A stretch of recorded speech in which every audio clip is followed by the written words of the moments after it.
Assalamualaikum warahmatullahi wabarakatuh. Sebelum saya mulai presentasi, saya akan memperkenalkan nama anggota kelompok saya dengan saya sendiri, Elvira Wirahma dengan nomor BP 24101152610011 dan teman saya Kamila Wardah dengan nomor BP 24101152610018 dan selanjutnya Silvi Masri 24101152610034 dan yang terakhir Syifa Asnia dengan nomor BP 24101152610035. Saya akan memulai presentasi dengan judul Analisa Perancangan Sistem Informasi. Yang pertama ada konsep dasar perancangan sistem. Definisi konsep dasar perancangan sistem menurut Fergie Kauna, perancangan sistem adalah tahapan dari siklus pengembangan sistem yang dapat didefinisikan sebagai tahap pendefinisian kebutuhan-kebutuhan fungsional dan menggambarkan bagaimana suatu sistem dibentuk. Tentunya, pada konsep dasar perancangan sistem ini punya tujuan. Tujuan utamanya yaitu memenuhi kebutuhan fungsional serta memaksimalkan kinerja dengan menggunakan sumber daya secara efisien, sehingga sistem yang dapat dihasilkan menggantikan sistem lama secara efektif. Alat bantu perancangan sistem informasi, sistem. Alat bantu perancangan sistem terbagi atas 3 bagian, yaitu yang pertama, ASI atau aliran sistem informasi. Aliran sistem informasi sangat berguna untuk mengetahui permasalahan yang ada pada suatu sistem. Dari sini dapat diketahui apakah sistem informasi tersebut masih layak dipakai atau tidak, masih manual atau komputerisasi. Jika sistem informasi tidak layak lagi, maka perlu adanya perubahan dalam pengelolaan datanya sehingga menghasilkan informasi yang cepat dan akurat serta keputusan yang lebih baik. Yang kedua yaitu konteks diagram. Konteks diagram adalah gambaran umum tentang suatu sistem yang terdapat di dalam suatu organisasi yang memperlihatkan batasan sistem, adanya interaksi antara eksternal entity dengan suatu sistem, dan informasi secara umum mengalir di antara entity dan sistem. Konteks diagram merupakan alat bantu yang digunakan dalam menganalisa sistem yang akan dikembangkan. Simbol-simbol yang digunakan dalam konteks diagram hampir sama dengan simbol yang ada pada DFD saja. Pada konteks diagram tidak terdapat simbol file DFD atau data flow diagram. Data DFD merupakan gambaran sistem secara logika yang tidak tergantung pada perangkat keras, lunak, struktur, data, dan organisasi file.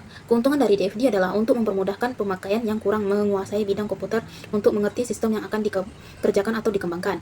Yang selanjutnya yaitu aliran sistem informasi lama. Aliran sistem informasi lama atau ASI lama adalah pendekatan tradisional dalam pengembangan dan pemanfaatan sistem informasi yang lebih berorientasi pada teknologi dan data dibandingkan pada kebutuhan pengguna atau proses bisnis. Istilah ini sering digunakan dalam konteks evolusi sistem informasi dari masa ke masa. Contoh kasusnya itu pendaftaran mahasiswa baru yang akan disampaikan oleh rekan saya selanjutnya.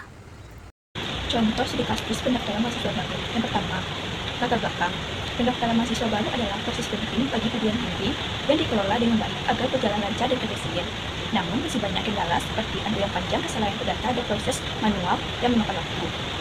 Dalam perkembangan teknologi ini dibutuhkan sistem pendaftaran berbasis digital untuk mempermudah dan mempercepat proses baik bagi calon mahasiswa maupun administrasi kampus. Studi kasus ini bertujuan untuk mengkaji permasalahan dalam sistem pendaftaran yang ada dan merancang solusi yang lebih efektif dengan pemanfaatan teknologi. Masalah. Yang pertama, bagaimana proses pendaftaran dilakukan secara manual oleh panitia dan calon mahasiswa. Yang kedua, apa saja kendala yang muncul dalam proses pengumpulan, pemeriksaan, dan pengasuhan data pendaftaran secara konvensional. Ketiga, bagaimana proses pembayaran uang pendaftaran dan pendaftaran ulang dilakukan, serta bagaimana validasi pembayaran dilakukan oleh panitia. Yang ketiga, atas masalah yang pertama, proses alur pendaftaran mahasiswa baru secara manual. Yang kedua, kendala dalam pengumpulan, pemeriksaan, dan pengasuhan data pendaftaran. Yang ketiga, proses dan validasi pembayaran pendaftaran serta pendaftaran ulang. Cara pengumpulan data. Mengumpulkan data dari studi kasus pendaftaran mahasiswa baru bisa dilakukan dengan berbagai metode tergantung pada tujuan penelitian, jenis data dibutuhkan, serta sumber data yang tersedia. Langkah yang pertama bisa menentukan tujuan studi kasus.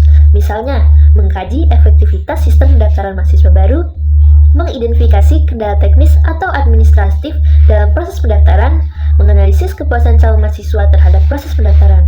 Yang kedua, ada identifikasi sumber data. Ada 2 jenis data yang digunakan. Yang pertama, data premier. Data premier ini langsung dari sumbernya, seperti responden atau pelaku.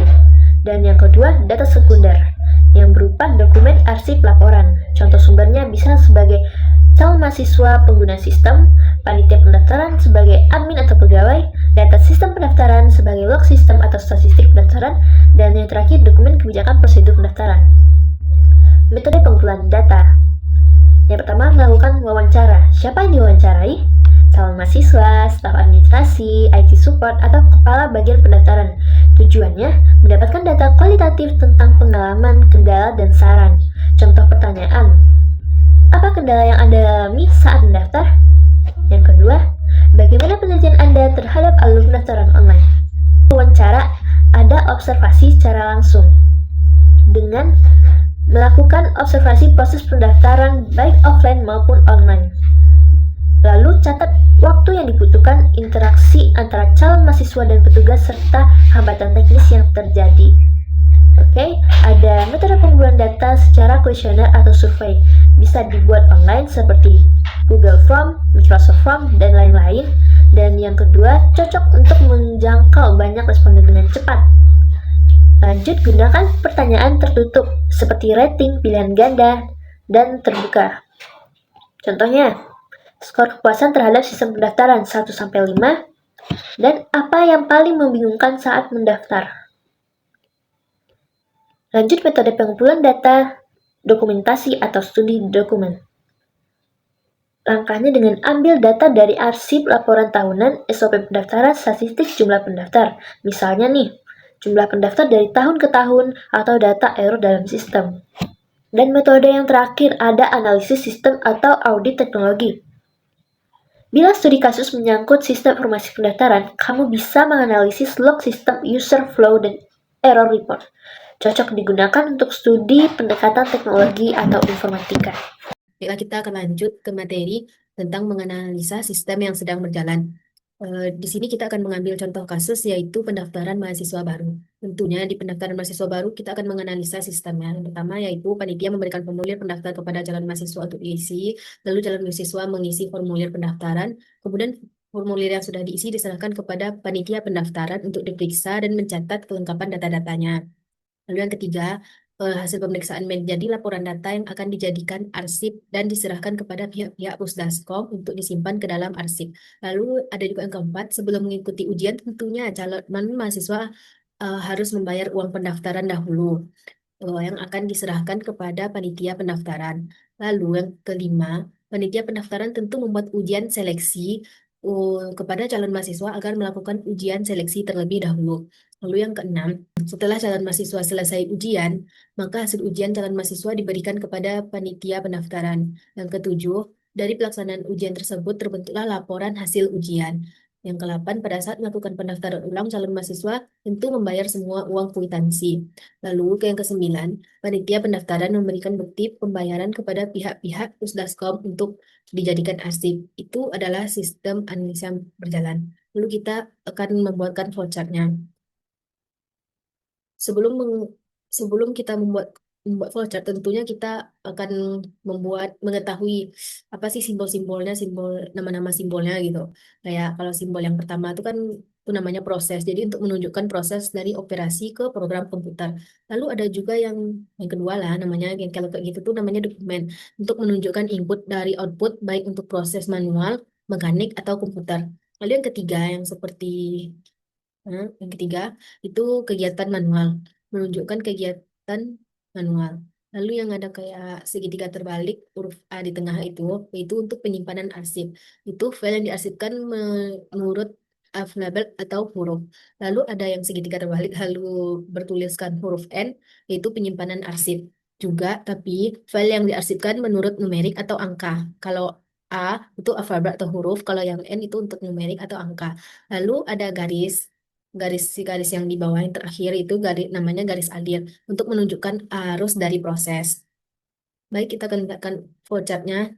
Nah, di sini ada flowchart itu. Sebelum membuat flowchart ini kita harus menentukan entitinya. Dari kasus yang pendaftaran mahasiswa baru tadi, terbentuklah 3 entiti, yaitu calon mahasiswa, panitia pendaftaran, dan pihak Pusdaskom. Dari entiti panitia pendaftaran ada dokumen formulir pendaftaran. Nah, di sini berproses ke entiti calon mahasiswa ada juga dokumen formulir pendaftaran.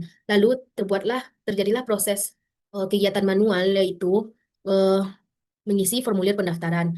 Lalu terjadilah proses dokumen formulir pendaftaran. Lanjut ke formulir yang sudah diisi. Dokumen formulir yang sudah diisi tersebut ada kegiatan manual lagi nih, yaitu memeriksa dan mencari data-datanya. Lalu terbentuklah dokumen laporan data yang sudah diisi. Dari dokumen data yang sudah diisi tersebut melalui dua proses, yaitu pertama ke pihak Pudaskom, laporan tersebut terjadi diproses ke pihak Pudaskom, dokumen tersebut lalu diarsipkan. Yang kedua, laporan tersebut diarsipkan. Setelah dokumen laporan data-datanya diarsipkan, tentu calon mahasiswa akan membayar uang pendaftaran. Nah, membayar uang pendaftaran ini terbentuklah kegiatan manual, yaitu kegiatan manual membayar uang pendaftaran, lalu mengalami proses dokumen uang pendaftaran. Dokumen uang pendaftaran mengalami proses menjadi dokumen uang pendaftaran tetapi berpindah ke entiti panitia pendaftaran. Lalu, dokumen uang pendaftaran tersebut mengalami proses kegiatan manual, yaitu membuat ujian seleksi kepada mahasiswa. Jadi, panitia pendaftaran membuat ujian seleksi kepada mahasiswa, lalu mengalami proses kepada calon mahasiswa, proses kegiatan manual untuk melakukan ujian seleksi. Lalu, setelah calon mahasiswa melakukan ujian seleksi, terjadilah dokumen hasil ujian. Proses pindahan entiti dari proses pemindahan entiti ke panitia pendaftaran, yaitu dokumen hasil ujian. Nah, dokumen hasil ujian tersebut menjadi dokumen hasil ujian terbagi menjadi dua lagi. Lalu pertama berpindah entiti, dia menjadi dokumen laporan ujian di pihak Pusdaskom, lalu diarsipkan. Dan yang kedua, dia langsung diarsipkan di pihak pendaftaran. Setelah kita membayar uang pendaftaran, habis itu kita ujian, mendapatkan hasil ujian diarsipkan, lalu di sana akan ada dokumen daftar ulang. Di dokumen daftar ulang ini, kita akan mengalami proses kegiatan manual, yaitu membayar uang kwitansi pendaftaran. Lalu kita akan mengalami proses dokumen uang kwitansi pembayaran. Lalu uang kwitansi pembayaran itu mengalir gitu, mengalami proses berpindah ke entiti panitia pendaftaran, yaitu menjadi dokumen uang kwitansi pembayaran. Lalu dokumen uang kwitansi pembayaran menjadi bukti pembayaran dan diarsipkan.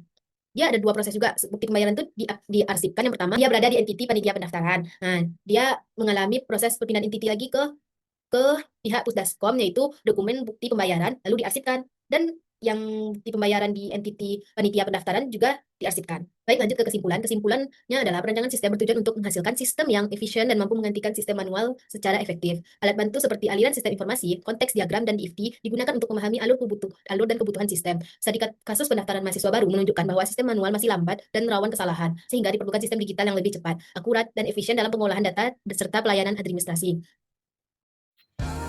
Baiklah, sekian dari presentasi kami. Apabila ada kata-kata yang salah, mohon dimaafkan. Wabillahi taufiq wal hidayah. Wassalamualaikum warahmatullahi wabarakatuh.